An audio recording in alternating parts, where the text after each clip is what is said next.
Estamos estudiando el capítulo 13. Si usted quiere ir a sus Biblias, ustedes pueden ir a Hebreos capítulo 13. Y por costumbre, y a mí me gusta estudiar el capítulo, ¿verdad? Para que así podamos sacar el mensaje que la carta tiene, para que así nosotros podamos aprovechar. Es un proceso, es un tiempo, a veces un poquito,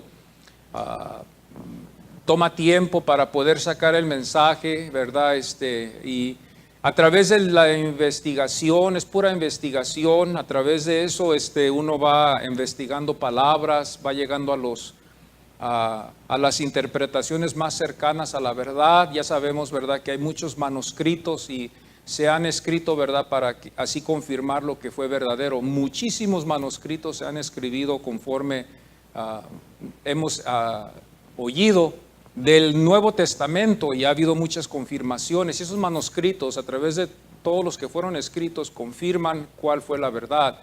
Así llegamos. Si hay 20, vamos a suponer así, y 15 dicen la misma palabra, pero 5 dicen otra palabra, la mayoría de votos gana. Y así es también en la interpretación de la palabra del Señor. La mayoría es la que sale ganando en las palabras, para que podamos sacar el sentido de la Biblia. Y yo creo que vamos a estar aquí toda la vida, hermanos, estudiando la palabra del Señor, aprendiendo, porque yo estoy aprendiendo siempre, todos los días. Yo se lo digo de aquí detrás de este púlpito, vamos aprendiendo, y me gusta tener siempre me gusta refrescar mi mente, ¿verdad?, en lo que concierne la palabra del Señor, y me gusta estar entre hermanos, ¿verdad?, que también puedan compartir lo que la Biblia les ha enseñado. Y aquí en el capítulo 13 de Hebreos, una de las reglas es de que tenemos que abrir nuestras Biblias. Esa es una de las reglas. La siguiente, ¿verdad?, es de que tenemos que saber leer. La siguiente es de que tenemos que también escuchar para poder entender lo que nos enseña la Biblia. En el capítulo 11, ¿verdad?, si podemos decir así, en el capítulo 12 y aquí en este capítulo 13, estamos viendo la fe, estamos viendo después en el capítulo 12 la vida, y después en el capítulo 13 estamos viendo la relación que uno va a llevar. Y todo parece que van a acuerdo. Primero en el capítulo, ¿verdad?, de la fe, nos enseña todos los héroes de la fe, nos enseña lo que ellos tuvieron que hacer, hermanos. Nos enseñan las luchas y todas las pruebas que ellos tuvieron que hacer. Y nos enseña también el capítulo, ¿verdad?, que la fe es lo que agrada a Dios. Luego después en el capítulo 12 nos dimos cuenta nosotros que nos enseña que esta vida cristiana nos enseña, ¿verdad?, que te vamos a contender con muchas luchas. Es como un maratón que vamos nosotros caminando en este maratón, vamos corriendo. Algunos siguen hasta el fin, algunos nomás llegan a la mitad, algunos nomás están vacilando y nomás llegan a ciertas millas y ya después se hacen a un lado. Solamente querían ellos experimentar la emoción, querían experimentar lo que se siente correr en un maratón. Hay muchos así, espectadores. Y en la iglesia también hay espectadores. Por eso vemos a veces iglesias que suben en número y de repente bajan en número. Y así es en las iglesias. Cuando nosotros empezamos a ver estos capítulos, empezamos a ver el capítulo 11, empezamos a ver aquí que se trata de la fe. El capítulo 12 se trata de la vida, cómo contender en la vida, las luchas que van a haber.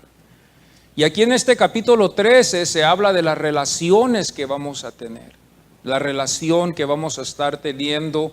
Y es muy importante porque muchas de las veces algunos sacan versículos, ¿verdad?, que los sacan del contexto de lo que deben decir. Como por ejemplo aquí uno de los más famosos, ¿verdad?, que podemos decir: Jesucristo es el mismo de ayer, de hoy y por todos los siglos. Y a veces esto lo aplicamos a áreas que no se deben de aplicar.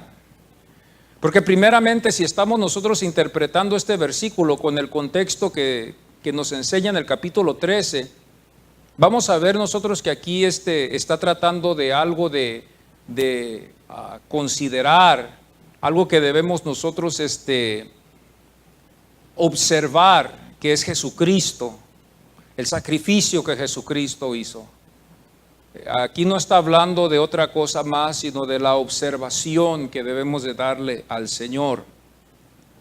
Y estaba yo escribiendo algunas notas que son muy interesantes, ¿verdad? Que tiene que ver con este capítulo.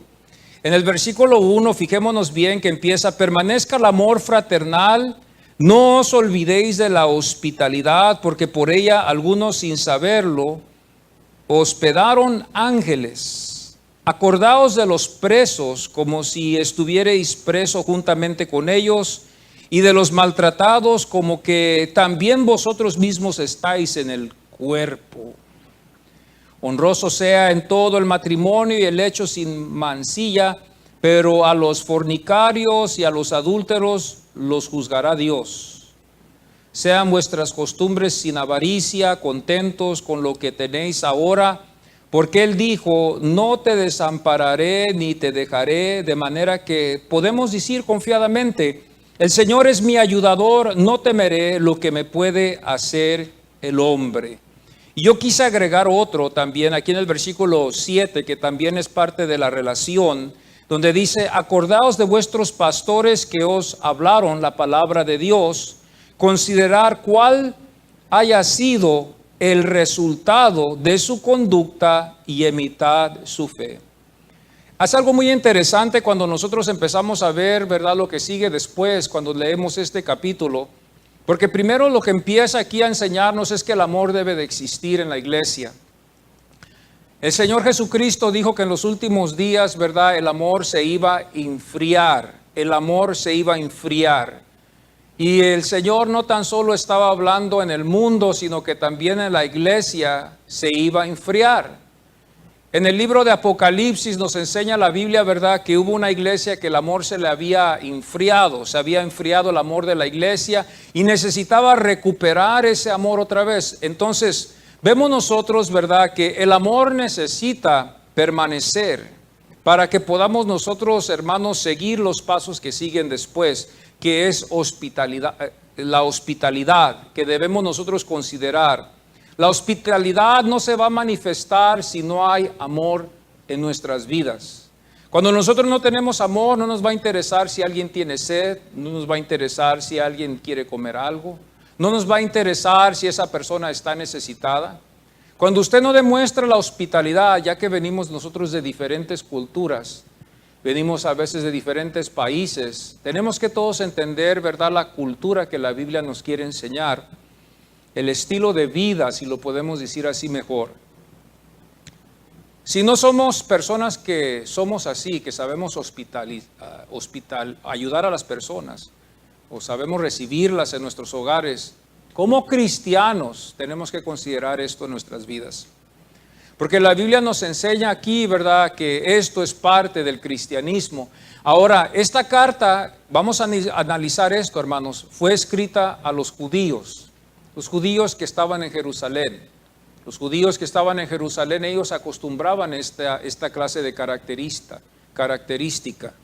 Que cuando alguien venía a visitarlos a la casa, los recibían lavándole los pies, refrescándolos con una bebida o un refresco frío.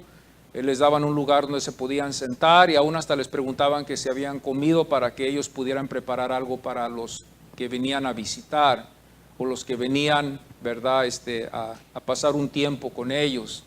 Esto era parte de la cultura judía y la Biblia nos enseña a nosotros que nosotros también debemos de considerar esto, que cuando alguien viene a visitarnos, sea familia, sea amistad, sea amigo y más que todo también cuando sea alguien de la iglesia, más que todo, debemos de considerar estas cosas de que veamos el tiempo, veamos el día cómo está, veamos la situación.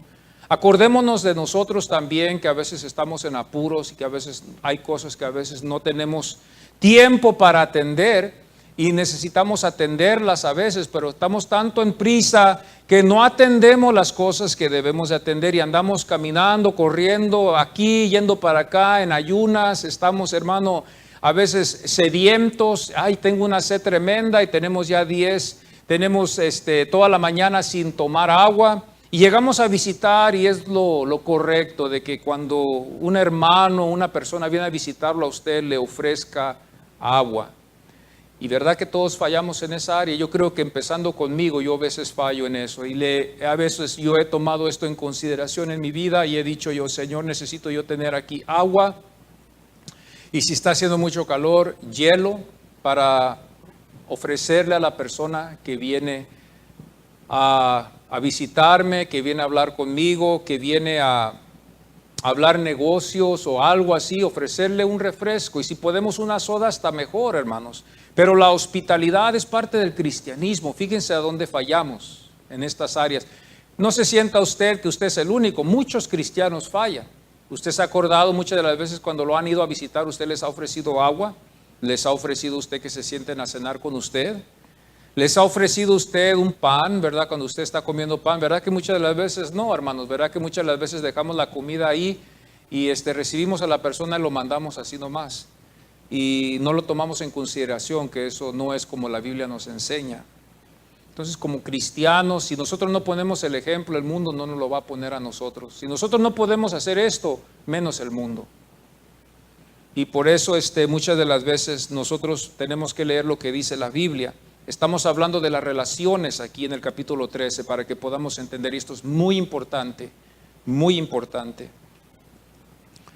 A veces no podemos ir muy lejos y no podemos ir a visitar a todos los presos, pero yo creo que si alguien en nuestra familia estuviera preso, nos acordaríamos de él y quizás le enviáramos una ayudita para que pueda él comprar sus cosméticos y tener eso, lo que él necesita. Yo me acuerdo años atrás, yo tengo una amistad que está en la cárcel, en la prisión. Y a veces me pedía una ayuda, ¿verdad? Y yo podía. Era poco, me decía, envíame 20, envíame 30. Era poco, porque yo estoy acá afuera, él está allá adentro. Y yo le enviaba eso, o si no, él me pedía, ¿verdad?, que comprara ciertas cosas y que se las mandara en una caja y se las enviaba. Ya ha habido tiempo que ya no lo he hecho. Pero la Biblia nos enseña que debemos de nosotros como cristianos tomar esto en consideración. ¿Cuántas de las veces en vez de ayudarlos, al contrario, hasta los condenamos porque decimos eso es lo que merecen los que están en las cárceles? Merecen el castigo, merecen la muerte, merecen estar encerrados porque fueron criminales. Y en vez de ayudarlos como debemos de ayudarlos, fallamos en esa área y pecamos contra Dios y contra su palabra que nos enseña. Quebramos esto. Como no somos perfectos, quebramos estas cosas o a veces nunca las hemos oído, pero ahora las va a oír. Aunque somos pocos, pero debemos de acordarnos, dice el texto, acordaos de los presos. Acordaos de los presos. Acuérdese de los presos también. Todo tiene que ver con la relación.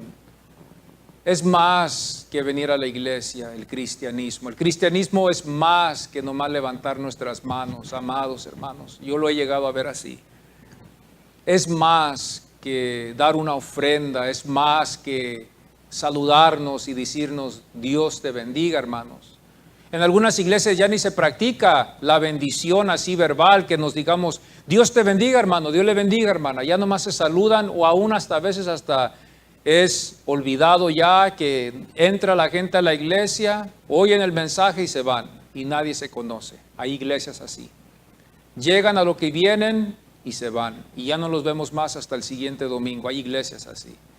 Y nosotros aquí en esta iglesia, hermanos, debemos entender estas cosas que son parte del cristianismo. Y se nos olvida, porque la Biblia dice, acordaos. Los presos se nos olvidan, ¿verdad?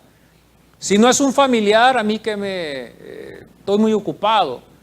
A mí no me interesa, ¿verdad? Pero si fuera un familiar, si fuera un padre, vamos a acercarnos así, un padre, o si fuera un hermano carnal, quizás sí nos íbamos a acordar de ellos. Ya si no les tenemos amor ni a nuestras familias, fíjense en el estado de pecado que estamos nosotros. Ese es el pecado, la naturaleza del pecador nuestra.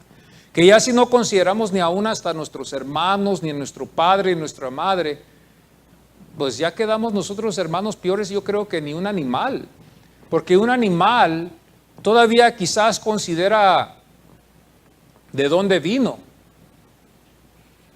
Pero a veces nosotros los seres humanos podemos ser peores que los animales, ¿verdad? Porque a veces odiamos aún hasta a nuestro prójimo y odiamos aún hasta a veces a nuestras familias por las cosas que ellos nos han hecho. ¿Cuánto más odiar a un hermano en la iglesia? Odiar a una hermana en la iglesia que nos ha hecho un daño y que nos ha herido, ¿verdad? ¿Cuánto más una hermana? Esa es la naturaleza pecaminosa que Dios perdona a través de su gracia. Por eso nosotros no nos vamos a hallar nunca, y todos los pastores lo han dicho, nunca vamos a poder hallar una iglesia perfecta. Nunca vamos a poder hallar una iglesia perfecta que ha cumplido con todo lo que dice la Biblia, nunca. Se ha dicho que si buscamos y hallamos esa iglesia perfecta, quizás nosotros la vamos a echar a perder, porque vamos a llegar allí y vamos a echar a perder lo que ellos están haciendo. Si hallamos una iglesia perfecta, no la vamos a hallar. Si no es esto, es lo otro, si no es acá, es allá. Como humanos, ¿verdad? Somos faltistas. Y cuando la Biblia nos dice que acordémonos, eso significa que nos olvidamos, hermanos. Nos olvidamos de los presos. Nos olvidamos de hospedar como se debe. Ayudar a la persona mientras se establece bien, y ya que se establece bien, ya puede seguir su camino en lo que Dios le ha llamado a hacer. Les damos un levantón, y todos necesitamos un levantón, de vez en cuando, una ayudita para establecernos bien, y estamos muy agradecidos, y ya después le seguimos adelante. En algunos casos, algunos estamos aquí para estar aquí hasta la muerte, y en algunos casos, algunos nomás estamos pasando, algunos nomás estamos cruzando pasos nomás solamente. Pero un día vamos a vernos en el cielo si permanecemos hasta el fin. Si perseveramos hasta el fin, vamos a llegar al cielo, hermanos, a vernos, y para siempre estaremos allá. La pregunta que siempre yo creo que cruza nuestra mente es: si aquí no nos podemos llevar bien, ¿cómo le vamos a hacer allá en el cielo, verdad? ¿Cómo le vamos a hacer allá en el cielo si yo no puedo ver a tal persona o tal denominación o tal esta persona? Yo no sé cómo Dios lo va a hacer. El día que yo lo sepa, yo les voy a decir lo que el Señor me ha mostrado en su palabra, pero Dios va a unir a todos los suyos un día. A todos los va a unir, a todos los que son suyos. No estoy diciendo que a todos, en el sentido que todos van a ser, sino que todos los que Él llamó, todos los que son de Él, todos los que son en verdad sus hijos, serán un día reunidos por toda la eternidad en el cielo con Él. También nos enseña también que el matrimonio debe de ser honroso y no debe de ser con malicia. El matrimonio no debe de haber malicia. La malicia es lo contrario, es el contraste de la honra. El matrimonio debe de ser, hermanos, un ejemplo en la iglesia más que todo. Y ahora en estos tiempos vemos nosotros las estadísticas donde ya el divorcio también está invadiendo la iglesia protestante. La iglesia protestante. Era la última, yo creo, porque la iglesia católica, la tradicional, siempre ha habido divorcios ahí, me imagino. Y siempre se ha oído de divorcios. Oímos de los católicos que siempre se andan divorciando, de los que se confiesan supuestamente católicos nominales, católicos con ese título. Pero nosotros nos damos cuenta que ahora también ha invadido la iglesia cristiana. Para los que están en la iglesia también ya están considerando que el divorcio también puede servir como un remedio para los sufrimientos y los padecimientos que pasan ellos en sus tiempos en que ellos están en esta relación. Y muchos se han divorciado, hasta yo lo creo que también hasta pastores quizás ha habido casos donde han tenido un fracaso en su matrimonio. Por eso ahora los matrimonios son muy valiosos. Cuando hay matrimonios en las iglesias son muy valiosos y deben de ser honrados y dados como ejemplos, y empezando con los pastores y después siguiendo con los líderes, y después siguiendo con los feligreses, dejando el ejemplo a los nuevos como también a nuestras generaciones que vienen después, de que el matrimonio es lo correcto delante de Dios y no la fornicación ni tampoco el adulterio, que hoy es común y es parte de la ley en el mundo. Hoy en día un hombre en el mundo ve a una mujer que le gusta, ella le gusta a él, él le gusta a ella. Muchas veces lo más fácil es que vivir juntos, es lo más fácil, vivir juntos, y de ahí al cabo pero tenemos que nosotros darnos cuenta, ¿verdad?, que la Biblia nos enseña que el matrimonio es muy importante, es algo que lo liga a uno para estar unido, y la Biblia dice que cuando uno se divorcia, hermano, ya no se puede casar ya jamás, ya no se debe de casar. La Biblia en lo correcto, fíjese cuántos hay que se divorcian y se quieren casar. Bueno, Los que se divorcian bíblicamente hablando, ahora si vamos a ver lo que la Biblia dice, que es lo que es el pensamiento de Dios, vamos a decirlo así, es lo que Dios piensa. ¿Tú quieres saber lo que Dios piensa? Vamos a ver lo que dice la Biblia. El divorciado no se debe de casar otra vez. El casado, ese se debe de quedar soltero. Ahora, si se casa y alguien pasa mejor vida, te puedes casar. Pero tú no puedes vivir en divorcio tras divorcio, tras divorcio, tras divorcio. No importa qué sea la razón, la Biblia lo explica así. Pero vamos a darle ahora mejor vamos a poner la gracia, ¿verdad? La gracia. Todos estamos aquí por la gracia de Dios. Y algunos así por esa razón escogen mejor ellos, ¿verdad? Decir, bueno, pastor, me fue mal en el primer matrimonio y, ¿verdad? Por eso nosotros los pastores luchamos con esto y sufrimos de hacerles entender a la gente antes de que se case, tómelo muy bien en consideración. Quizás yo vea algo que usted no ve. Y tiene que usted tomarlo en consideración. Aunque usted no lo ve, yo veo esto. A veces cuando salimos de la casa, yo y mi esposa nunca lo hemos acostumbrado, pero sí es algo que se debe de considerar, que nos veamos cómo estamos vestidos, ¿verdad? Porque quizás pueda que yo me vaya al espejo y me vea y diga yo estoy bien, eso sí tengo espejo. Pero quizás mi esposa vea algo que está mal y ella me puede decir, hijo, eso está mal. Entonces yo lo corrijo. Yo en mi hogar nunca lo he hecho así. Yo siempre salgo, ¿verdad?, de la casa y así me voy, y si ella ve algo, Frank, me dice ella, mira, pero yo nunca le digo cómo me veo, pero deberíamos a veces decirle a la persona, ¿cómo lo ves tú? Para ver el otro sentido, el otro punto de vista, y podemos corregir esas áreas y evitar vergüenza y evitar dolor. Si mi esposa no me ayuda y me dice, algo atrás tienes en tu camisa porque no lo vio, salgo para afuera y quizás vaya a ser algo vergonzoso. Y no le voy a poder echar yo la culpa a ella después, porque yo voy a decir, bueno, yo nunca le dije. Yo voy a tener que sufrir esa vergüenza, aunque sea breve, pero va a ser una vergüenza. Entonces el matrimonio debe de ser algo que es el ejemplo de la iglesia como cristiano. Ayudar a las personas, y esto todo tiene que ver con la relación. Esto todo tiene que ver con la relación entre el uno y el otro. Y el amor debe de ser el motor que mueve y conduce al cristiano donde debe de ir. Es el motor que conduce. Y si ese amor está apagado, ¿qué cree que va a pasar? No vamos a hacer esto. Si yo no amo a mi esposa, yo voy a ir a buscar otra. Fácil. Y ella va a ir a buscar otro. Fácil. Esa es la moda con los estrellas aquí en Hollywood, ¿verdad? Ellos nomás se casan 2, 3 años, 3, 4, 5 años y ya después oímos que se divorciaron, que ya no vieron las cosas iguales. Estaba yo viendo en una de los noticieros de una artista que se casó con este hombre y parece que iban todos muy bien. Los dos habían adoptado a niños, ella es una estrella, su padre también fue un actor. Y él también tuvo casado antes, pero tuvo un fracaso con el otro matrimonio. Pero ahora estaba viendo en las revistas que ya se están divorciando.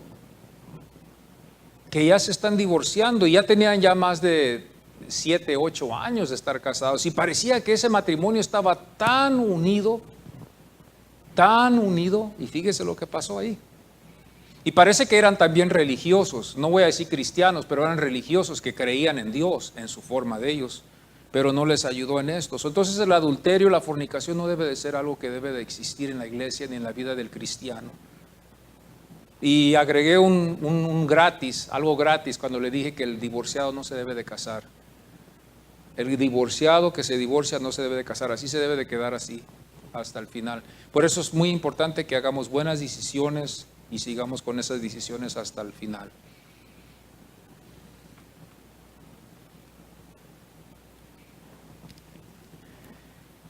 Sean vuestras costumbres sin avaricia, contentos. El contraste de la avaricia, ¿qué será? Porque dice la Biblia que no quiere que seamos ávaros, avaricia. ¿Qué es la avaricia que nos enseña la Biblia? O sea que la Biblia nos enseña que seamos generosos. Todos debemos de ser generosos con lo que Dios nos ha dado.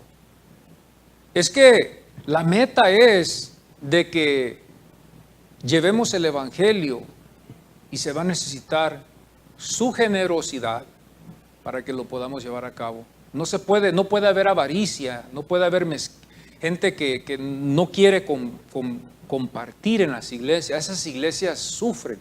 Y de que lo hay y tienen, pero no son generosos. No quieren dar, no quieren participar. Por eso es muy importante, yo creo también, de que cuando nosotros vamos a una iglesia, no nomás demos nomás así. Si nosotros sabemos que hay una iglesia y que tiene necesidad, como por ejemplo, voy a tener que usar este ejemplo porque aquí soy pastor, tenemos actividades y necesitamos su ayuda suya. Usted debe de tomarlo en consideración, que si esta es su iglesia, aquí es donde usted se congrega, usted debe de tomarlo en consideración, que si usted puede, debería de ayudarnos. Porque usted viene aquí, usted se alimenta del mismo pan que nosotros comemos. No está correcto de que haya avaricia. El Señor quiere que nosotros seamos generosos, que haya generosidad, generosos. En lo poquito que tenemos, generosos. Compartiendo. En la hospitalidad vamos a tener que ser generosos. En visitar a los prisioneros también vamos a tener que ser generosos, porque vamos a tener que ser generosos en nuestro tiempo y también a veces en ayudarles con algo que ellos vayan a necesitar. Es generosidad. Amén. Es una generosidad. Y la generosidad es la que nos demuestra a nosotros de que estamos nosotros creciendo. Entonces esto va en relación. Cuando usted lee el capítulo 13 de Hebreos, se va a dar cuenta que todas estas son relaciones. Es relativo este capítulo, para llevarnos al relativo. Y fijémonos bien que el capítulo 11 nos enseña de la fe. El capítulo 11 nos enseña de la fe. El capítulo 12 nos enseña después cómo contender en la vida cristiana y ver los obstáculos que van a venir. Y luego después en el capítulo 13, que el que estamos leyendo ahorita, nos enseña a nosotros cómo debemos de llevar relación entre los unos y los otros. Y nos enseña lo que se les enseñó allá a los de la iglesia en Jerusalén. Seguimos adelante también con este capítulo, ¿verdad? Y en el versículo 7 dice: acordaos de vuestros pastores que os hablaron la palabra de Dios. Considerad cuál haya sido el resultado de su conducta y imitad su fe.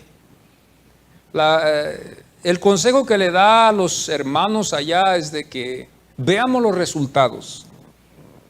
Yo creo que el pastor debe de ser una persona de éxito, no a la exageración que lo hemos puesto hoy algunos de las iglesias latinas, y que queremos también llevar a los pastores a tener lujos así de esa índole, pero debemos de ver los éxitos que ellos han tenido en sus familias, con sus matrimonios. Debemos de ver los éxitos que ellos han tenido en sus iglesias, del sostenimiento, y seguirlos. No hay necesidad de ir a buscarle al mundo a ver cómo es. Y ahora le voy a dar a usted para que usted se dé cuenta. No sé si usted se ha fijado eso. Pero si usted quiere tener un mejor matrimonio en su vida, fíjese en el matrimonio del pastor. No vaya buscándole allá y acá.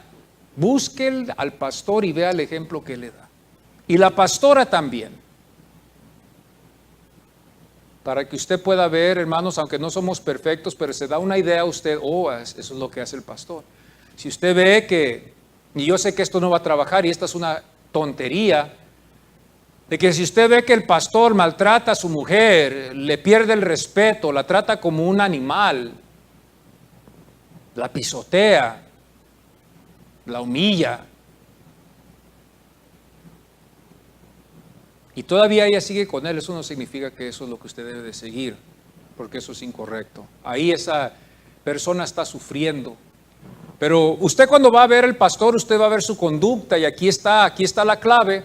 Cuando usted ve que el pastor respeta a su esposa, hay paz, hay unidad, hay acuerdo, Él le da su lugar a ella como mujer, ella le da su lugar a él como hombre. Esos son los ejemplos que usted debe seguir. No hay otra fórmula más, no hay otro secreto más. Yo se lo he dicho muchas de las veces. Lo que nos ha ayudado a mí, a mi esposa, estar casados por 25 años.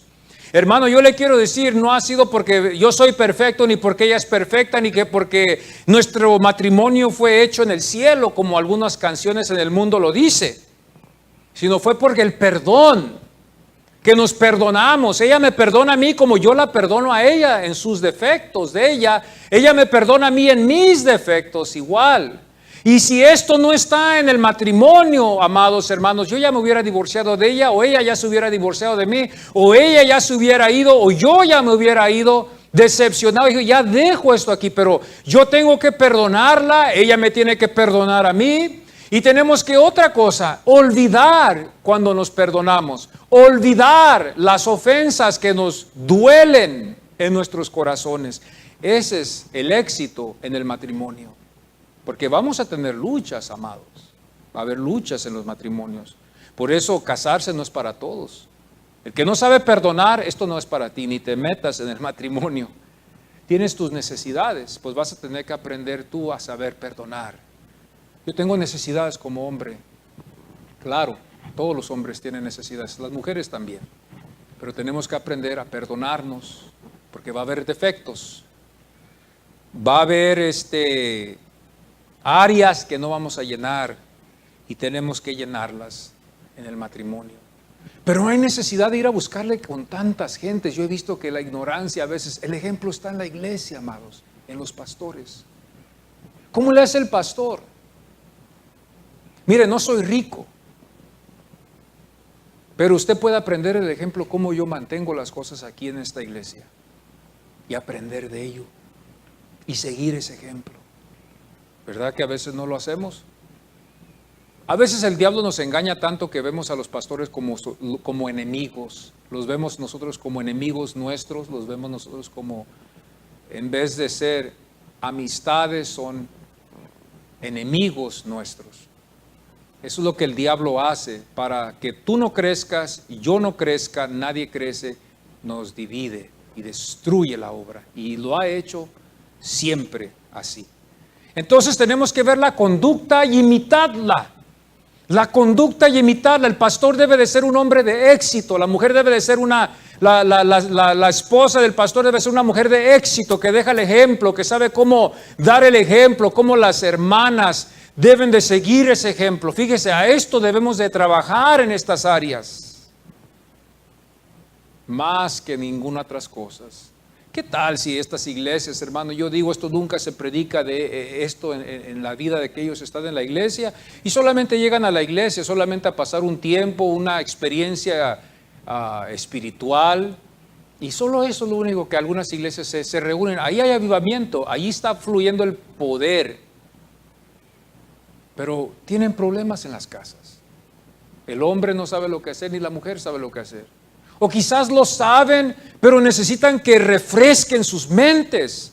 Porque nosotros somos como plantas que necesitamos refrescarnos con el agua, que es la palabra del Señor. Las plantas necesitan ser refrescadas todos los días. Y entre haya más calor, más necesitan refrescarse. Las plantas necesitan refrescarse cuando hace mucho calor. Cuando hay mucho problema, necesitamos refrescarnos más en la palabra del Señor, y más en la oración, y más en venir a la iglesia.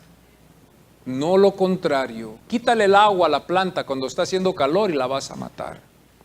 Va a andar moribunda, nunca va a crecer, nunca va a poder dar fruto. El Señor quiere fruto, hermanos. Entonces dice: acordaos de vuestros pastores que os hablaron la palabra de Dios, considerad cuál haya sido el resultado de su conducta y imitad su fe. Y imitad su fe. Ya cambia el tema.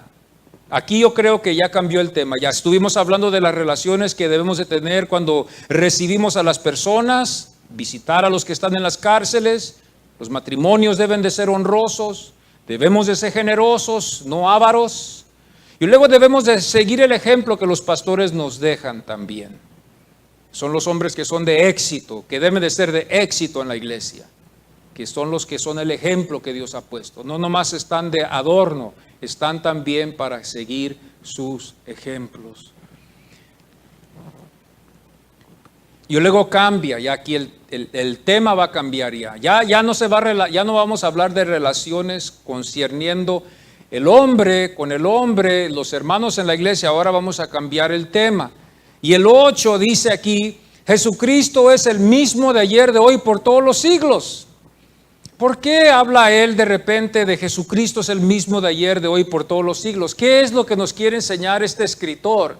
Que algunos dicen que fue Pablo o que fue Bernabé.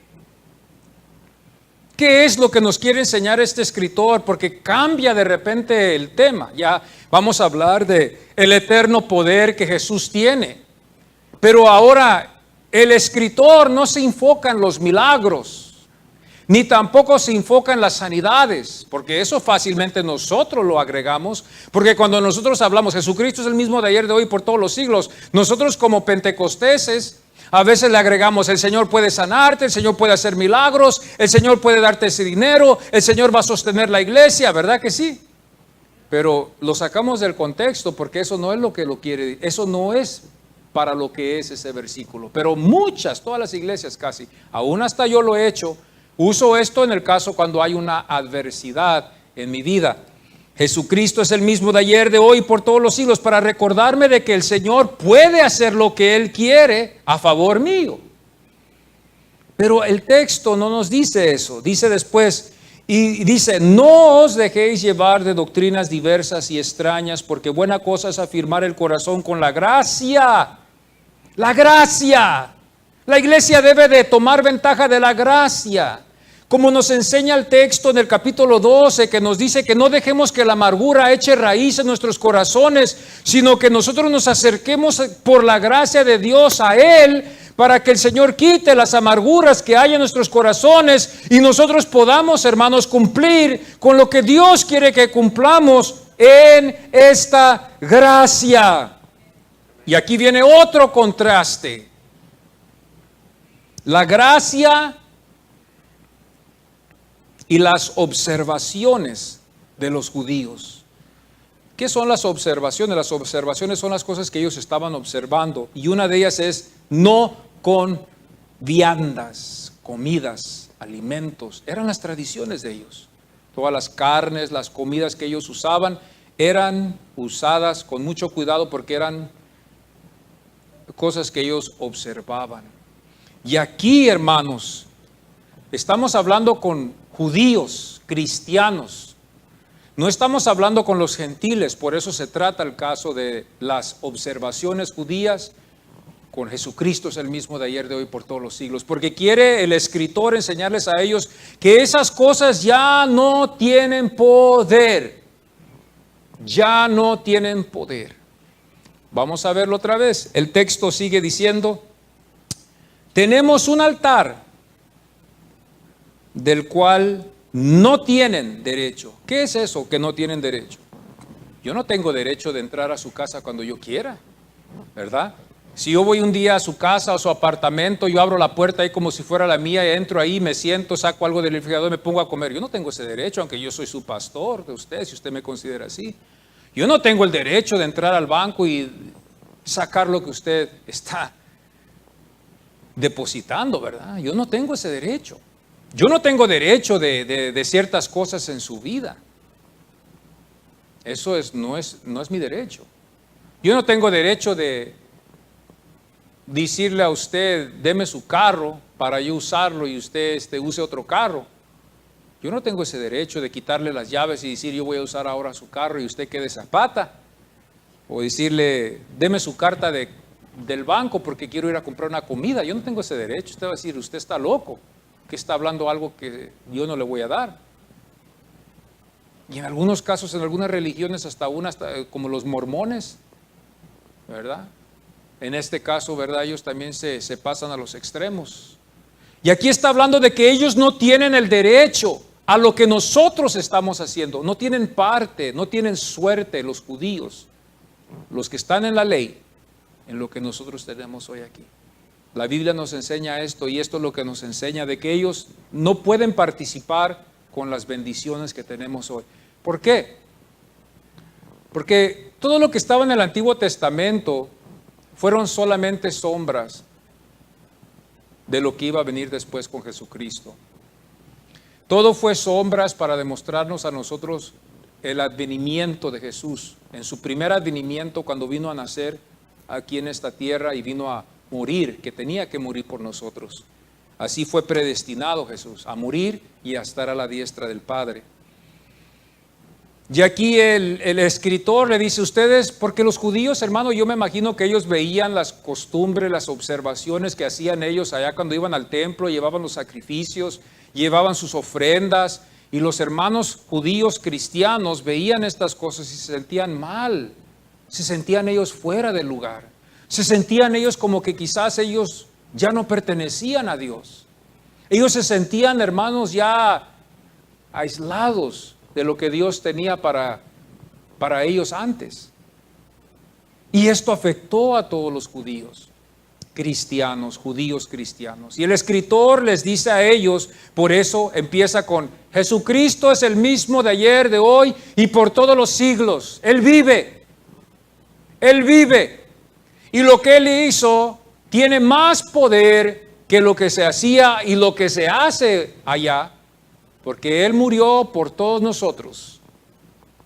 Y Él es el mismo de ayer, de hoy, por todos los siglos. Por eso dice el versículo 8, no sé si ustedes me pueden entender. Jesucristo es el mismo de ayer, de hoy, por todos los siglos. Le da un lugar eterno, le da un lugar sin fin a la obra que Jesús va a hacer. Y ahorita viene más después en el 12, donde dice, en el 11.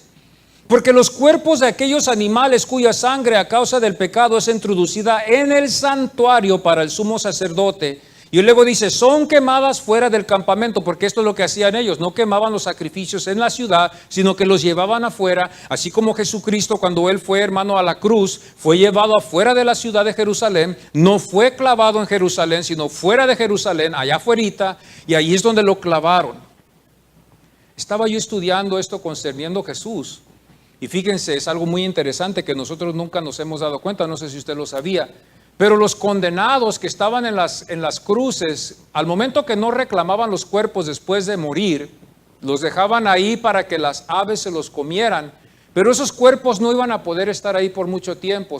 Esos cuerpos que quedaban ahí clavados en la cruz, tenían que bajarlos ya muertos, ya sería una semana, 2 semanas, 2 días, 3 días, yo no sé cuántos días tardarían ahí, pero tenían que bajar esos cuerpos.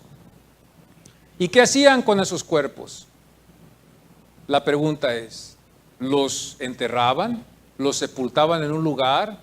Si la familia no reclamaba ese cuerpo, ¿qué hacían con ese cuerpo? Bueno, pues en ese tiempo lo que hacían con ese cuerpo, los desclavaban de las cruces y los llevaban al lugar donde el Señor habla de que era el basurero de Jerusalén, donde la llama nunca termina, que también es símbolo del infierno. Los llevaban a los basureros y ahí los cremaban a todos ellos. No tenían cremadores, los cremaban a los cuerpos. Los cuerpos los llevaban en esos lugares, ahí los depositaban, avientaban los cuerpos de los condenados que ya estaban muertos. Si nadie los reclamaba, los echaban al fuego. Y ahí quedaban los cuerpos consumidos en el fuego donde echaban la basura, en el fuego donde echaban todos los muebles que no necesitaban, porque ellos hacían grandes fogatas de pura basura. Y ellos tenían un valle muy especial afuera ahí al ladito de Jerusalén, donde llevaban toda la basura. Y ahí también depositaban los cuerpos. A Jesús, si José de Arimatea no hubiera ido a reclamar el cuerpo, a Jesús le hubieran hecho lo mismo. Lo hubieran llevado ahí a ese lugar para depositar su cuerpo, porque no iba a quedar su cuerpo ahí colgado. Las aves iban a venir y tomar partes de su cuerpo, pero no iban a hacerlo así. Era una costumbre de bajar el cuerpo ya después de unos tantos días y echarlo al fuego y cremar ese cuerpo. Y esa es una ilustración que Jesús usó del infierno. Por eso nosotros, yo creo que como cristianos no creemos en la cremación. Muchos de nuestros padres antepasados no creen en la cremación porque eso no va en la Biblia. Y muchos me han dicho, pastor, ¿qué piensa usted de la cremación? Ahora ya tiene esto sentido. Es que el fuego, eso simboliza el infierno. Y muchos cristianos, ¿verdad? Por falta de doctrina, todos los cristianos, la mayoría, no tenemos doctrina. Nos dejamos llevar por estas cosas y dijimos, pues aunque me muera, pues ya que vas a ver que esto y que el otro. Pero estamos dejándole un mal ejemplo a muchos y lo hemos dejado. Decimos, pues ya qué importa, ya estoy muerto, ya que me quemen, que me cremen, que lo que sea, ¿verdad? Y que tiren mis cenizas allá en el monte, pero los cristianos tenían mucho cuidado ellos en hacer esto, porque Jesús nos deja este ejemplo. Y esto es lo que hacían ellos con los condenados, los bajaban de las cruces, los desclavaban, los bajaban de las cruces y los echaban al fuego, porque nadie los reclamaba. Jesús lo reclamó José, Arimatea, y las mujeres y algunos de los principales fueron ahí, ¿verdad? Y lo sepultaron, le hicieron una rápida sepultura y no dejaron que su cuerpo viera las llamas del fuego. El cuerpo normalmente cuando a Jesucristo lo llevaron a la cruz del Calvario, hermanos, lo llevaron fuera del campamento, fuera de Jerusalén, allá fuera de la ciudad. Y luego aquí nos damos cuenta nosotros aquí donde dice el versículo 12, por lo cual también Jesús santificará al pueblo mediante su propia sangre. Padeció fuera de la puerta. Fijémonos bien que los hace como paralelos, iguales. El sacrificio se saca fuera de la ciudad, a Jesús se sacó fuera de la ciudad. Son sombras, la sombra y la sustancia. No se olvide de eso, la sombra y la sustancia. Jesucristo fue la sustancia y es la sustancia y será la sustancia por toda la eternidad. Los corderos, los becerros, eso fue nomás una sombra que iba a preparar al pueblo que Dios iba a escoger para recibir al Mesías. El Mesías iba a venir, que era Jesucristo. Nosotros tenemos un Mesías y el Mesías nuestro es ¿quién? Jesucristo. Por eso no tiene sentido, amados hermanos, en estas iglesias americanas, donde por ley tenemos que votar por un presidente y dejamos nosotros desarrollar una esperanza que ellos van a hacer un cambio en esta tierra. Como que nosotros estamos perdiendo el enfoque en el Mesías, que es Cristo, que es el único que va a poder hacer el cambio, y lo ponemos nosotros mejor la confianza en un hombre, en un presidente que va a poder hacer un cambio para el tiempo que estamos aquí. Como que ya hemos perdido la fe, como que ya la mayoría de la iglesia ya se ha olvidado de que Cristo va a venir, como que la mayoría de la iglesia ya mejor está estableciéndose ya mejor más, ya no estamos viviendo en tiendas como vivía el pueblo de Israel en el desierto, sino que ya estamos levantando castillos en el desierto, donde Moisés les dice, ¿por qué están haciendo esto? Si aquí nomás estamos por un ratito, ¿para qué andan levantando castillos? ¿Para qué andan levantando mansiones donde mañana nos vamos a mover a otro lugar? Y la iglesia no ha podido entender, nosotros no entendemos estas cosas y empezamos a levantar castillos aquí en la tierra, espiritualmente hablando. Empezamos a establecernos y quitamos el enfoque en el Señor y ponemos a otro como el Mesías, que es el presidente. Para nosotros la iglesia, así lo consideramos, Él es el que nos va a ayudar, Él es el que nos va a ayudar a salir de la economía en la que estamos, Él va a traer un mejoramiento a esta cultura y ponemos toda nuestra esperanza, todos los americanos y todos nosotros también los latinos, ponemos toda nuestra esperanza en un hombre. Y después nos falla como nos han fallado siempre. El único que le debemos de tener la esperanza de que va a poder hacer un cambio y que todavía no lo ha hecho es Jesucristo. ¿Usted quiere saber cuándo Jesús va a hacer el cambio? Ahorita no lo va a hacer. El Señor no lo va a hacer hasta que venga Él a reinar aquí por 1000 años en la tierra como rey.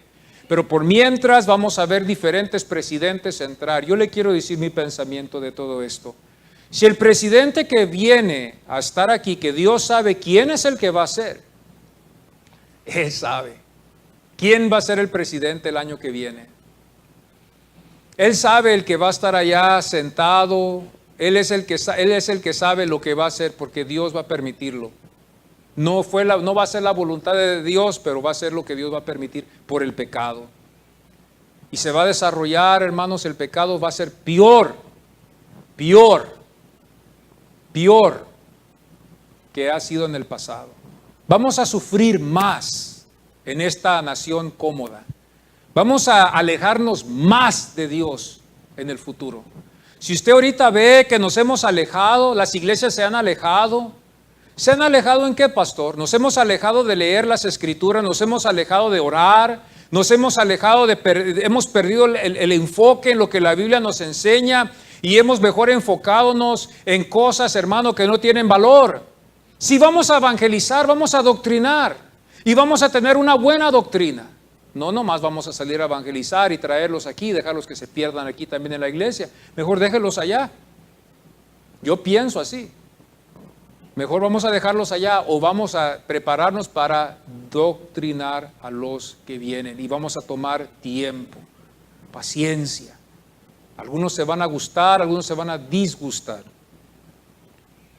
Mi pensamiento es de que este presidente que vaya a venir va a ser la voluntad de Dios y muchas cosas van a hacer. Muchas cosas va a hacer. Va a haber muchos cambios y vamos a sufrir. Y esto Dios lo va a permitir. Esto Dios lo va a permitir. Va a ser un castigo de Dios hacia la nación de los Estados Unidos. No vamos a mejorar. El mundo va a mejorar.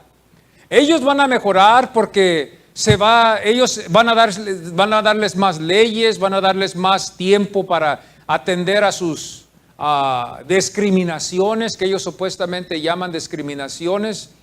A ellos sí les va a ir muy bien, al liberal, al de la cultura, pero a nosotros, la iglesia en total, vamos a sufrir. No va a haber algo muy positivo que va a venir. Lo que tenemos que hacer nosotros como iglesia es orar, hermanos, y quitar la vista, hermanos, quitar de pretender de que todo está bien, como algunos predicadores lo predican, que todo está bien, vas a prosperar, vas a seguir adelante. Dios ha permitido que estos falsos maestros estén en la tierra para que nosotros podamos hacer una decisión a lo correcto. Amén. Dios va a permitir que haya falsos maestros, falsos pastores, falsos ministerios, falsas formas en cómo servirle al Señor para que usted tenga cuidado de decidir el bien o el mal. No sé si usted me entiende. Dios le va a mostrar un camino bueno y un camino malo. Y acuérdese bien que si es de Dios, tiene que ser 100% Dios. Usted no puede decir que alguien se está moviendo en el Espíritu 55%, si no, no es Dios. Escúchemelo bien otra vez. Si usted dice que en esa iglesia se mueve el Espíritu Santo, tiene que usted estar seguro que es 100% Dios, o si no, no es Dios. Dios no anda en los 50% ni en los 80%, tiene que ser genuino. Por eso yo digo que muchas de las cosas que están pasando hoy no son de Dios, porque Dios no está ahí. No es un 100% de Dios. Solo Dios es el que sabe. Pero no todo es 100%, tiene que ser 100% lo que es de Dios. Dios no se mezcla, Dios no lo podemos diluir, a Dios no podemos, hermanos, mezclarlo con otros dioses. ¿Qué dice el Antiguo Testamento cuando lo quisieron poner en el templo de Dagón y el Señor no aceptó eso? Aún en el templo de Dagón, Dagón siempre se hallaba cara al piso, porque Dios era el que resplandecía. Dios no comparte su gloria con nadie. Lo vuelvo a repetir, Dios no comparte su gloria con ninguna deidad, con ningún Dios, y menos con un hombre pecador que se pone un traje y que está detrás de un púlpito supuestamente representando a Dios y está representando solamente una mentira que no es de Dios. Escúchenme bien, tiene que ser la palabra de Dios. Si no es la palabra de Dios, aléjese de ahí. Aléjese de ahí. Porque no es Dios, tiene que ser 100% Dios. Por eso Jesús les dijo, y es muy fácil lo que el Señor nos dice. Por eso nosotros tenemos que apegarnos a la palabra de Dios. Por eso nosotros tenemos que confiar en lo que dice la Biblia. No nomás confiarla de corazón, leerla, estudiarla, saber lo que dice. Por eso no lo puedo hacer yo entre todo el día. Estoy ocupado, estoy trabajando. Por eso tiene que estar usted en la iglesia. Si usted considera de verdad su salvación. Esta gente que no considera de verdad su salvación tienen una falsa esperanza. Estoy recolectando este pensamiento, hermanos, que yo tenía este fin de semana de este hombre que engañó a todos esos ricos, que a todos les dio una falsa aseguranza. ¿Se acuerdan de usted? No me acuerdo de ese hombre. Un hombre que estafó a todos estos millonarios y los hizo pensar de que tenían una aseguranza, y todo lo que estaba haciendo ese hombre se estaba gastando sus miles de dólares. Este hombre, no me acuerdo su nombre.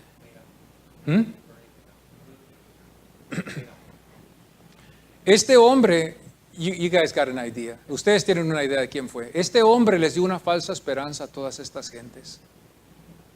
Ellos pensaban que ellos tenían este dinero, estas inversiones, pensaban ellos que al final ellos iban a tener dinero, y cuando llegaron a cobrar encontraron que no tenían nada. Se perdió todo. Y así hay muchos cristianos con la falsa esperanza de que se van a ir al cielo, pero es una falsa esperanza porque nunca van a llegar. Así va a pasar.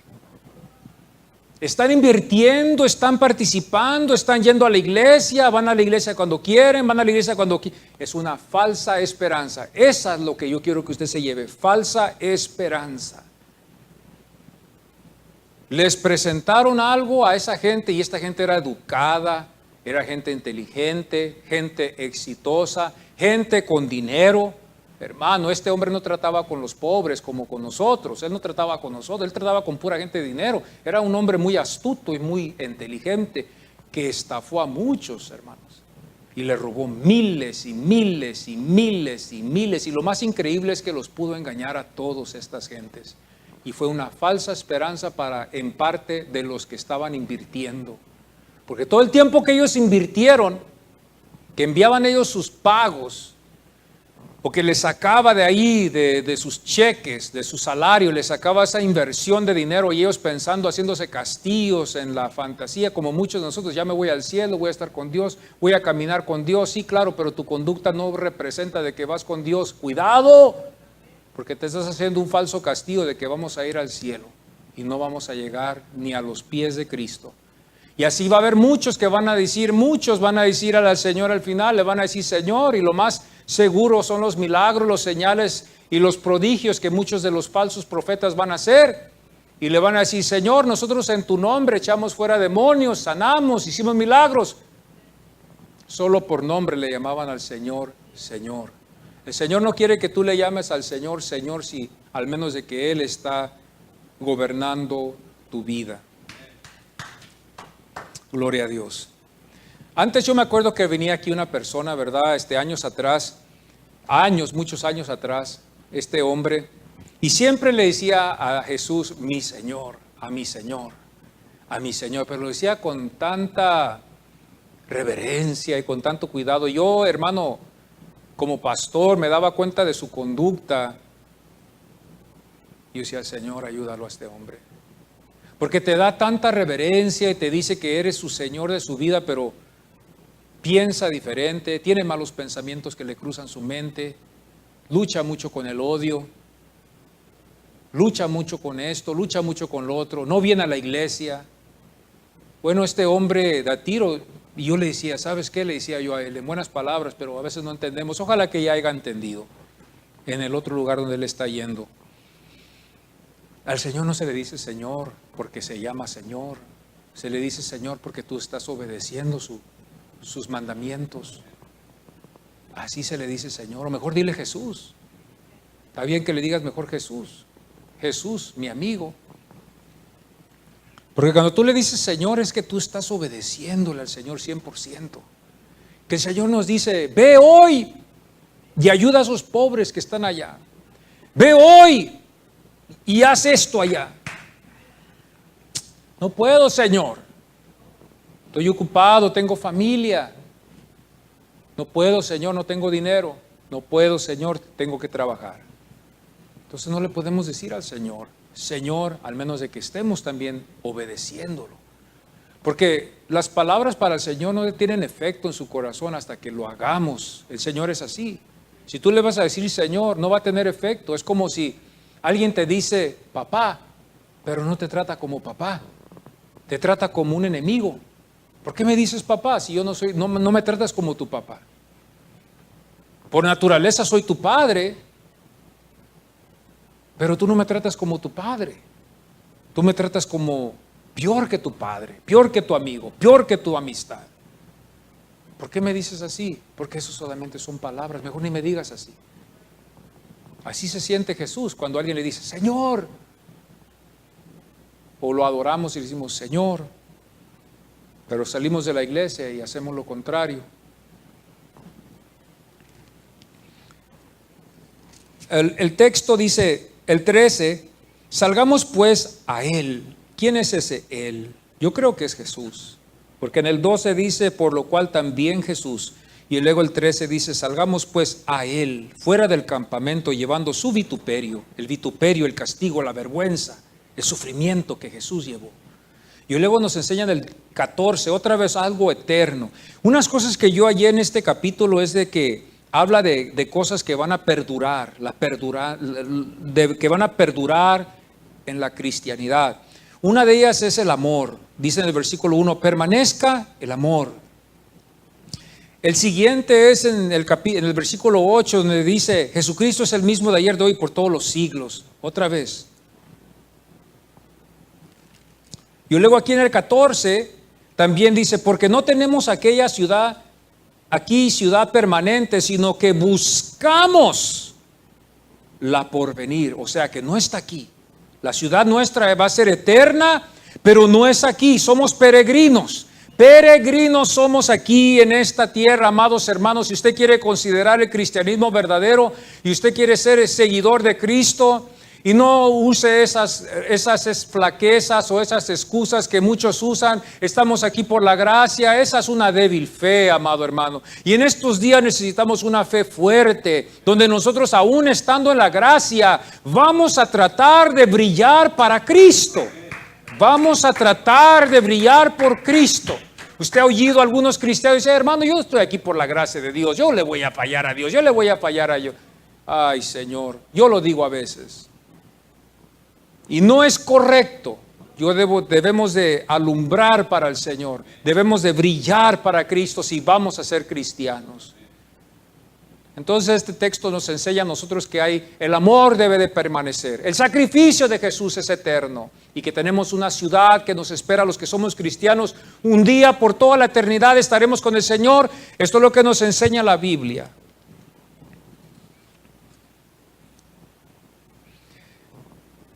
Esto es algo bien interesante cuando nosotros empezamos a darnos cuenta de esto.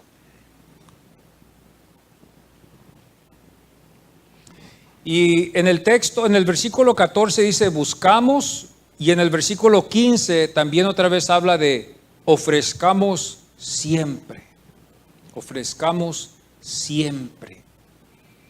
Vemos aquí nosotros en la Biblia, en este capítulo 13, ya le estoy enseñando a usted para que usted el mensaje lo pueda entender. El versículo 8 es Jesucristo es el mismo por los siglos. El versículo 12 también.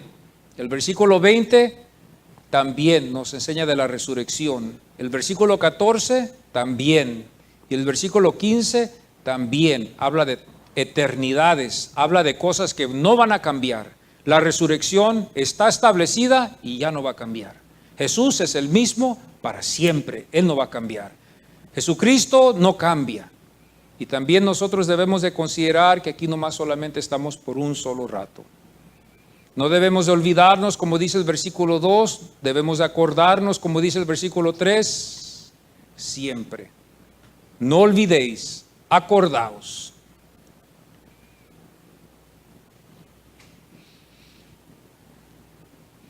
Y luego el 15 está muy interesante porque también nos enseña algo también que dice, así que ofrezcamos siempre a Dios, concerniendo lo que dice la Biblia, así que ofrezcamos siempre a Dios por medio de Él sacrificio de alabanza, es decir, fruto de labios que confiese su nombre. Pero aquí está hablando de que todos los días, siempre debemos ofrecer alabanzas al Señor. Y el 16 nos lleva a lo que es de hacer bien y de la ayuda mutua. No os olvidéis, porque de tales sacrificios se agrada Dios. Fíjese bien lo que dice el texto. Entonces Dios no está tanto interesado en que tus labios lo adoren, para los que lo alaban así, porque hay algunos que ni lo pueden alabar en sus labios. Hay algunos que entran a la iglesia y no pueden adorar a Dios con sus labios, no sale nada, están secos, no hay nada. Callados, secos, no hay nada para Dios. Pero los que podemos alabar a Dios con los labios, el Señor también dice, ahora tú el que, como que van niveles, ¿verdad? Parece que como que va en niveles, que puede alabar a Dios con sus labios y puede decir gloria a Dios, aleluya, amén, yo te adoro, yo te alabo, ok. La Biblia dice, ahora sube al otro nivel, vamos a empezar a hacer el bien, vamos a empezar a tratar bien los unos a los otros. Parece que va en niveles esto. Porque dice, así que ofrezcamos siempre a Dios por medio de Él sacrificios de alabanza, es decir, fruto de labios que confiese su nombre. Esto es para los que adoran a Dios con labios.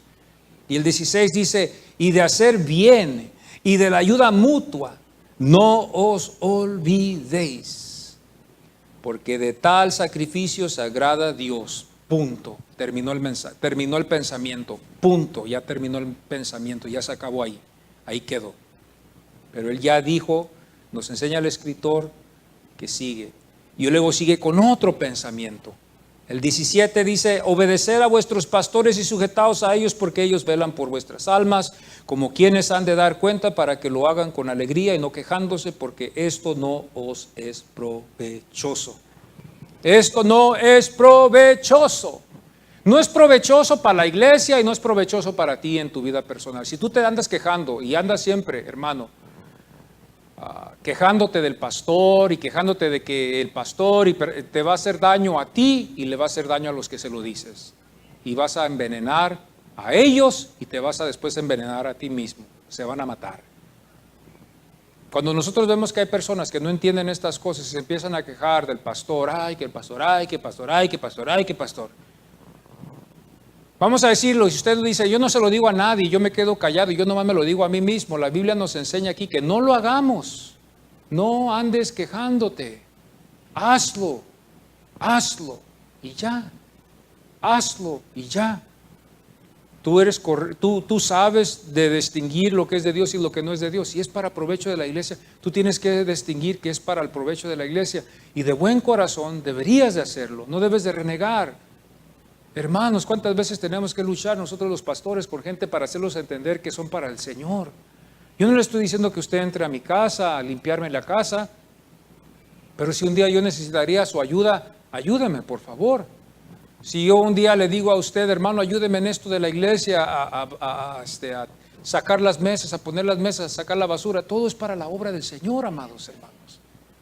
Es algo que yo no puedo hacer al momento, hágalo usted, por favor.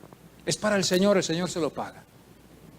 Hermano, ayúdeme a sostener esto porque no lo puedo sostener. Sosténgalo usted, yo no tengo tiempo, ya me voy. Hay gente así de esa clase de conducta en algunas iglesias, yo lo he visto, así donde hay de gente. Así nos vamos a encontrar gente así. Yo no tengo tiempo, que lo haga otro. Y ahí están todos sufriendo con el pastor para querer llegar a cumplir lo que se tiene que cumplir. Ese es el odio que hay en vez del amor en la iglesia. Y la Biblia dice que haya amor, amor. Esto lo hallamos muchas de las veces en algunos que no pueden entender, porque esto no es provechoso, no es de beneficio, no va a ser bueno. De quejarnos, hágalo con alegría, hermano. El contraste, alegría y quejándose. Otra vez vemos aquí otro contraste. Gente enojada, gente que está disgustada con la iglesia, gente que está disgustada con el pastor, gente que se queja del pastor, gente que no le gusta, no entienden, son carnales, están ciegos. Es todo, hermano.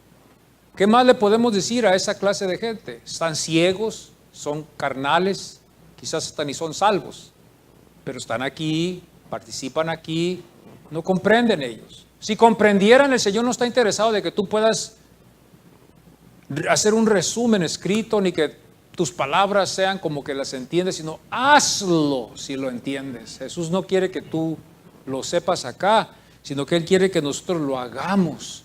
Si tú sabes que tú eres un cristiano, actúa como cristiano si sabes lo que es ser cristiano. No quiere que tú tengas el concepto y que sepas mucha doctrina y que te sepas todos los libros de la Biblia y que te sepas todas estas cosas. No, el Señor no lo pone así tan fácil, está un poquito más difícil. Es una línea tan finita que podemos fácilmente irnos a otro lado. La línea está bien finita la que Dios puso. Y te puedes fácilmente inclinar a tus deseos en vez de los deseos que Dios tiene para tu vida. Y podemos ahí en ese momento desviarnos del camino. Hay alegría y hay enojo. Estoy enojado, estoy disgustado, no estoy contento con el pastor, no estoy contento con lo que él dice, no estoy contento con la doctrina, no estoy contento con las reglas, no estoy contento con la forma en que él nos trata. Hermano, es difícil a veces en estos casos cuando nosotros hablamos de la iglesia, porque todos venimos de diferentes familias. Algunos vinieron de las familias donde tienen padre y madre, entienden ellos cómo se debe, cómo es la estructura familiar. Pero los que nunca tuvieron un padre, una madre, es duro, porque no entienden ellos la estructura de sujetarse. Y en vez de mejorar, empeoran sus vidas y van empeorándolas y empeorándolas y empeorándolas. Y al final de cuentas llegan a tener una falsa esperanza, porque llegamos a ver que esa gente se pierde después. Por eso los ejemplos son muy importantes, que nosotros los demos bien, amados hermanos. Venimos todos de diferentes lugares y todos tenemos que llegar aquí a lo que dice la palabra del Señor y a aprender a cómo tratar a una madre, aprender a tratar un padre, aprender a entrar en la estructura familiar. Pero allá afuera yo no tuve padre, allá afuera yo no tuve madre, allá afuera yo nunca conocí la estructura de la disciplina. Es difícil, esto va a ser duro para algunas personas. Es un ejemplo solamente de lo que vamos a estar viendo nosotros aquí en el ministerio y vamos a verlo en las iglesias. Estas iglesias que luchan con gente que sacan. Mire, hermano, muchas de las veces la basura de unos es el tesoro de otros. Muchas veces la basura de unos es el tesoro de otros. Lo que yo pueda tirar a la basura, quizás para otro va a decir, esto todavía tiene valor. Lo saca de la basura, se lo lleva a la casa. Tenemos que limpiarlo, tenemos que pintarlo, tenemos que pasarle la lija, ¿verdad? Chainearlo aquí, chainearlo allá para que quede como queremos. O quizás, aunque sea una limpiadita, ¿verdad? Con la manguera ahí nomás quitarle las telarañas, algo, pero no lo vamos a meter a la casa así con telarañas y con mugre y con suciedad. Nosotros le vamos a poner nuestra suciedad, pero no queremos la suciedad de otros. Entonces nosotros vamos a limpiarlo bien y para después nosotros ponerle la suciedad nuestra. Como somos interesantes, ¿verdad? Quiero el pantalón limpio, como que si nosotros vamos a permanecer limpios y nosotros también le vamos a poner la suciedad también después, hablando de suciedad. Pero somos a veces medios interesantes. Entonces, lo que es basura para mí, para otro es un tesoro. Y lo saca de la basura. Y empieza a pulirlo, a limpiarlo, empieza a trabajar, porque lo va a poner en su casa. Pero antes de que entre en su casa, quiere que todas esas telarañas y esa mugre y todo lo que tiene, se le quiten. Y no se va a poder quitar. No se va a poder quitar si no se pasa por un proceso para que antes de que llegue al lugar donde lo va a poner, te limpio. Te limpio.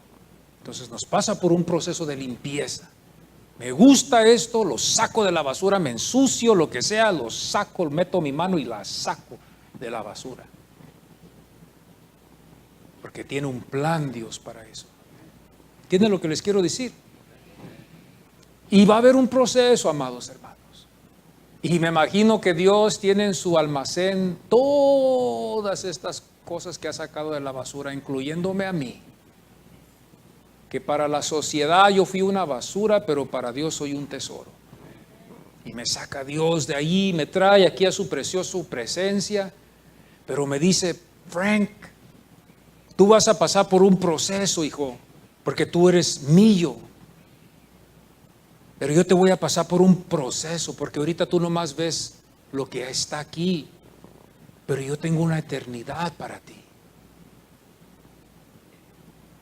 Te voy a pasar por el proceso, con tu carácter, con tu forma de ser,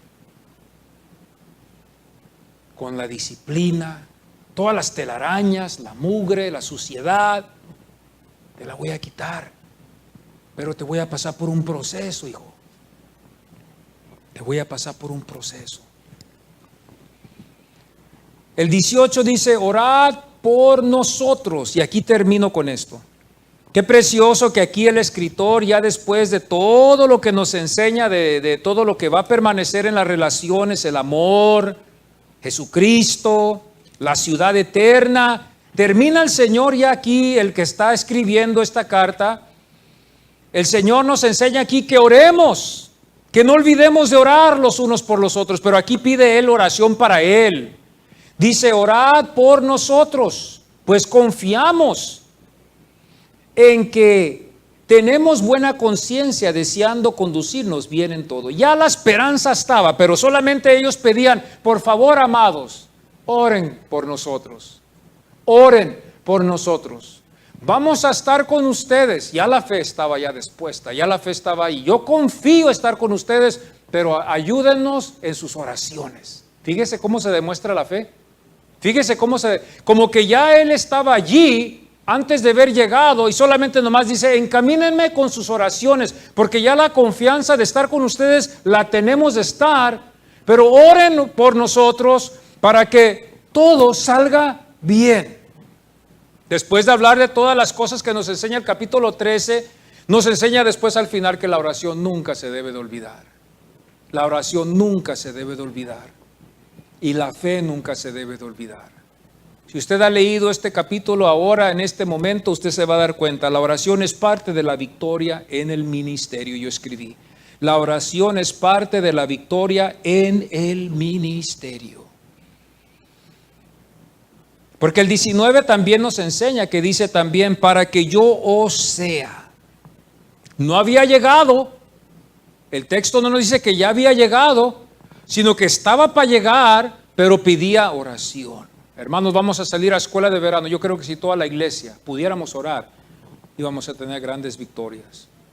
Yo creo que si toda la iglesia verdadera de Cristo Jesús en todos los Estados Unidos, de verdad, oráramos como se debe de orar, y que buscáramos la presencia del Señor, yo creo que íbamos a tener muchos milagros y íbamos a ver muchas salvaciones en estos tiempos más que ningún otro tiempo, porque esta era nuestra nación. Se nos dio por medio de la divina gracia de Dios. Cuando llegaron, hermanos, los peregrinos de allá de Inglaterra a traer el evangelio aquí y a buscar una libertad de allá de Inglaterra, a venir aquí trayendo la Biblia, trayendo las costumbres cristianas. Dios nos dio la oportunidad para reclamar esta nación cristiana, pero hemos perdido, hermanos, el agarre. We've lost grip on our nation as a Christian nation.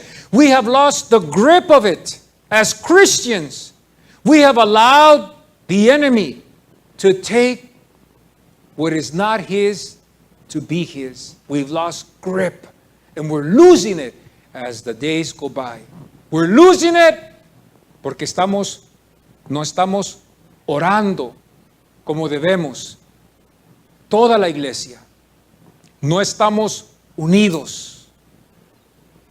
Estamos nosotros más entretenidos con las emociones. Y la iglesia moderna, la iglesia que está ahorita saliendo, que está enfocándose nomás solamente en la música, más que en cumplir lo que Dios dice, estamos perdiéndonos más en el perfume de la música que en la conducta que debemos de llevar como cristianos. Los pastores están ya cansados, los pastores ya algunos los verdaderos están cansados, están fatigados, ya son muchas millas que han corrido algunos, ya algunos ya están para partir para la eternidad. Ya algunos están ya dejando su lugar para que otros tomen ese lugar, y ahora nos queda los que estamos tomando este lugar de sostener lo poco que está quedando. Porque si nosotros vemos la historia bien, esta nación era una nación cristiana, hermanos.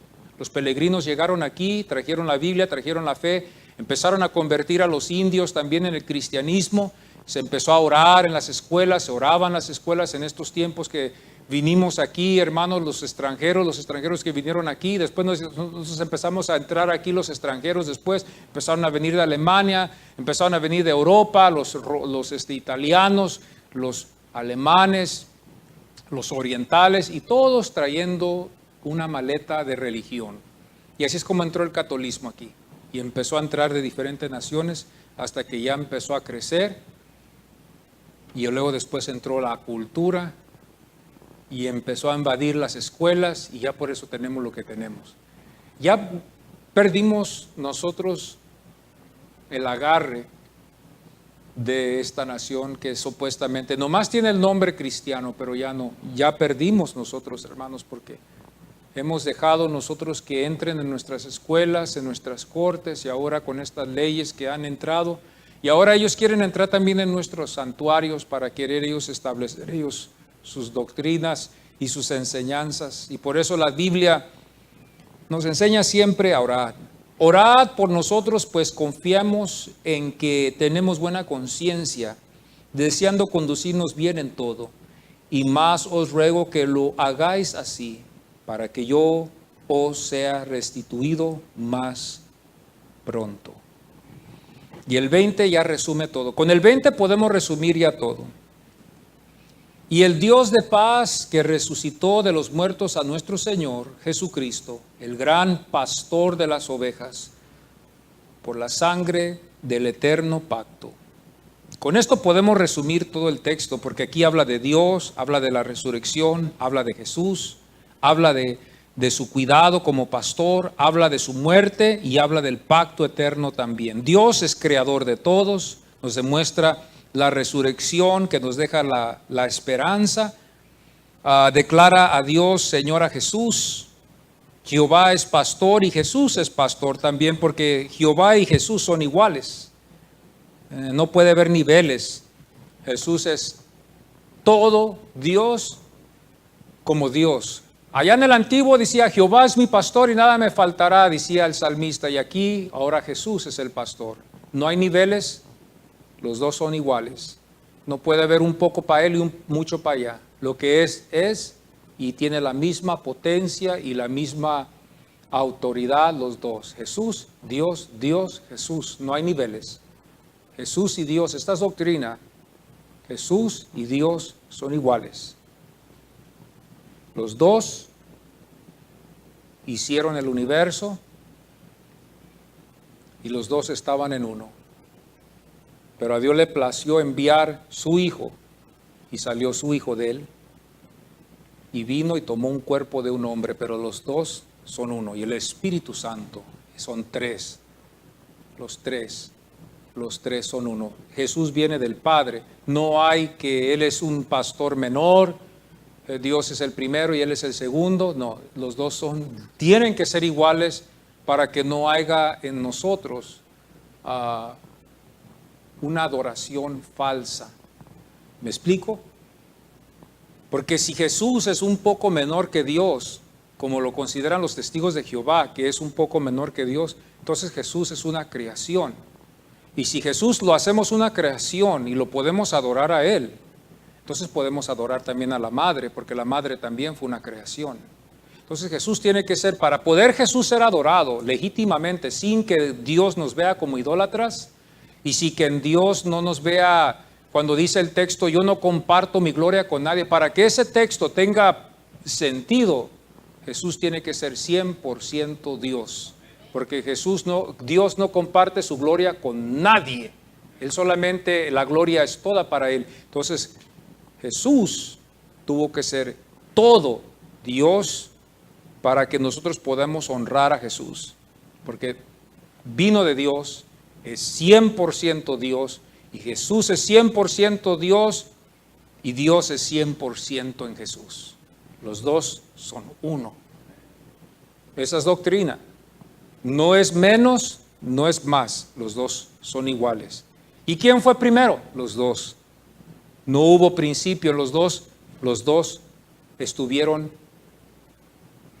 en su existencia. No hay comprensión, por eso Él es Dios. No hay comprensión para que usted lo pueda entender y decir, así ¿en qué tiempo, en qué edad? Dios es Dios y nunca lo vamos a poder entender. Luchamos con tratar de entender la Trinidad, más vamos a luchar en tratar de ponerle una fecha. ¿Cuándo Dios existió? No podemos, nuestras mentes están muy finas. Y nunca, yo creo, vamos a llegar a entender este concepto. Aun cuando estemos en la eternidad, todavía no vamos a entenderlo porque Dios es grande y Jesús es su Hijo. Entonces, en el texto, Y el Dios de paz que resucitó de los muertos a nuestro Señor Jesucristo, el cual pastor de las ovejas por la sangre del pacto eterno, os haga aptos en toda obra buena para que hagáis su voluntad y haciendo Él en vosotros lo que es agradable delante de Él, por Jesucristo, al cual sea la gloria por los siglos de los siglos. Amén. Precioso. No nos cansemos. No nos cansemos. No nos cansemos. El versículo 22 dice, soportáis. Yo creo que muchos ahora me soportaron. No sé si este mensaje fue un poquito más largo. Yo siento que fue un poquito más largo que las otras enseñanzas. Pero en el versículo 22 dice, soportáis, porque fue tan profundo lo que nos enseñó en el capítulo 13 y tan largo para explicar que al final cabe duda de que caiga puesto el escritor esto en el versículo 22, soportáis un poquito más conmigo, no se canse todavía, ayúdeme un poquito más, escúcheme, porque esta enseñanza fue profunda y fue larga, la que el escritor nos dejó, y para desarrollarla todavía quedaron fragmentos ahí que todavía ni toqué y quería tocarlo. Es más, ni toqué ni mis notas. Si usted se dio cuenta, no toqué mis notas porque todo lo puse en la mente. Pero ahí están las notas, ahí tengo los textos y todo lo que estaba estudiando en esta semana y es precioso. Hablando de la membresía. Más después, a ver si podemos este domingo que viene, vamos a hablar de algo muy interesante que está pasando hoy, de la falsa esperanza. La falsa esperanza. Y se están grabando estos videos, están en YouTube. Usted les invita a sus amigos, ahí estamos, Asamblea de Oración. Y vamos a estar hablando de la falsa esperanza que tiene el mundo, la iglesia que no es iglesia de Cristo. Y vamos a ver lo que nos enseña el texto. Yo quiero entrar en esto y quiero usar también algunas ilustraciones de lo que está pasando. Quiero darles fechas y nombres. Yo quiero que ustedes se den cuenta, inviten si ustedes quieren saber lo que está pasando hoy en este tiempo en la iglesia y usted no quiere estar en esa falsa esperanza, yo le invito a que venga y que esté al tanto y que se prepare para unos estudios, pero con este domingo yo quiero tratar de concluir con la membresía, que es muy importante ser miembros de una iglesia. Si no somos miembros, tómelo en consideración. Obedezcamos, como dice la Biblia, obedece a tus pastores. Obedece a tus pastores. Vamos a ponernos en pie, voy a pedir al grupo que pase. Si podemos orar. En estos tiempos en los que estamos viviendo, hermanos, verdad que está difícil a veces amar a alguien. Nos hacen daño, nos desprecian, nos tratan mal. Yo estuve hablando de esto este viernes, cómo uno puede a veces relacionarse con alguien y pensarlo mejor, pero a veces no es así de la otra parte. Y por esos casos a veces el amor se va a enfriar en algunas iglesias, ya no se va a hospedar como se hospedaba, ya no se va a recibir a gente extraña como se recibía. Esto vamos a verlo, vamos a ver el desprecio en las iglesias, vamos a ver la gente ser menospreciada por el abuso, por el engaño, por la mentira, por el robo que ha entrado en la iglesia. Y esto lo vamos a ver, lo estamos viendo ya, y lo vamos a ver más, amados hermanos. Vamos a pedirle a Dios que nos ayude a permanecer en el amor. Amén. Vamos a renovarnos otra vez nuestras fuerzas hoy en esta mañana. Vamos a tomarlo en consideración. Padre, gracias te damos en este momento, Señor, por esta oportunidad que nos concedes, Señor, de poder orar y poder refrescar nuestras mentes, Señor, Padre, en todo lo que hay en tu palabra, Señor, en este capítulo 13, que nos damos cuenta, Señor bendito, que el amor es el motor que mueve todo el automóvil. Es el que conduce al cristiano, el amor es el que conduce al cristiano en obrar así en esta forma, en la forma que tú quieres, Padre, en estas relaciones. Señor, gracias te damos que nos das la oportunidad de poder experimentar lo que Jesús experimentó, de servir a la comunidad, de amarnos, de demostrar ese amor, ese efecto. Todos necesitamos ser amados, no podemos vivir sin el amor. y podemos aquí en esta iglesia despedir o demostrar ese amor los unos a los otros. Y te pido que en este momento tú nos refresques, que las cosas que ya pasaron quedaron atrás, que allá queden, que Señor no lo hagamos, Señor, en esa forma que lo usemos para el futuro, a despreciar a otros, Señor, sino que podamos seguir adelante amándonos los unos a los otros. Que mañana cuando salgamos, Padre, y alguien está en necesidad, que podamos darles un levantón, Señor, si podemos orar, si podemos expresar una forma de amor, pues que lo podamos hacer, Señor. En esta mañana aquí estamos en tu presencia. Te pedimos por toda la iglesia, todo el cuerpo de Cristo que te sirve, que, Señor, estamos viviendo unos tiempos tan difíciles. Ayúdanos, Señor, en estos tiempos tan duros y tan difíciles en los que estamos viviendo, Señor. Ayuda a tu iglesia en todo el mundo que es tuya, a estos pastores que te sirven, los verdaderos pastores que están predicando la palabra de Dios, que están basados en tu palabra, que tú has llamado, Señor, úsalos.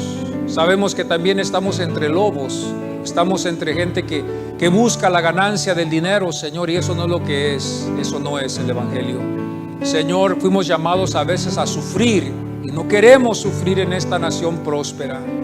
Ayúdanos a cada uno de nosotros, Padre, a servirte hasta el final. Guarda estas ovejas que están aquí hoy en esta mañana que hemos llegado. Llénanos de tu espíritu, llénanos de ese deseo de servirte. Ayúdanos a olvidar lo que ha quedado atrás. Sana nuestros corazones y ayúdanos a seguir adelante y ser obedientes a ti, Señor. Todo lo vamos a poner en tus manos en esta mañana y gracias te damos por tu espíritu. Amén y amén. Y amén.